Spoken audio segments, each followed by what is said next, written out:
Hi everyone, అందరు ఎలా ఉన్నారు? మీరందరూ బాగుండాలి, అందులో నేను ఉండాలని నా కృష్ణని, నా తమ్ముడు డాన్యస్వామిని కోరుకుంటూ I'm healthy, I'm strong, I'm happiest person in the world అని నేను అనుకుంటున్నాను. మీరు కూడా అనుకోండి.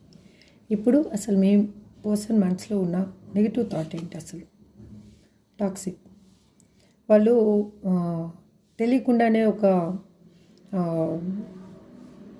నెగిటివ్గా ఒక డిస్ట్రాక్ట్ చేసే పర్సన్స్ తోటి, అంటే వేరే వాళ్ళ మనసుని ఇరగొట్టడము, వేరే వాళ్ళ బాధగా ఉన్నప్పుడు వాళ్ళు సంతోషపడే పర్సన్స్ లాంటి పర్సన్స్ లైఫ్లో మీ పర్సన్ ఇప్పుడు రిలేషన్షిప్లో ఉన్నారు. వాళ్ళు ఎలా అంటే అక్కడ ఉన్న పర్సన్స్ తనని మ్యానిపులేట్ చేస్తూ ఉన్నారనమాట. తను వాళ్ళకి నచ్చిన విధంగా వాళ్ళని మలుచుకోవడానికి, వేరే వాళ్ళ మీద చాడీలు చెప్పడము, వేరే వాళ్ళని తక్కువ చేసి మాట్లాడడం, ఇలాంటి నెగిటివ్ పర్సన్స్ మధ్యలో ఉండడం వల్ల మీ పర్సన్ కూడా అలాగే తయారయ్యారు.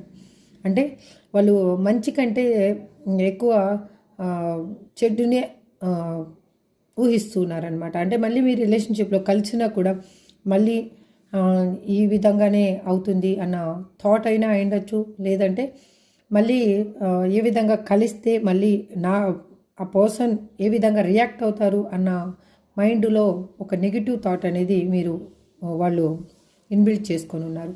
అంటే ఎందుకు అలా ఆలోచిస్తూ ఉన్నారంటే తన చుట్టూ ఉన్న పర్సన్స్ వాళ్ళ ఇన్ఫ్లేషన్, వాళ్ళ ప్రభావం అనేది మీ పర్సన్ మీద ఎక్కువగా చూపిస్తూ ఉంది. అందుకే వాళ్ళు మిమ్మల్ని కలవలేకపోతూ ఉన్నారు.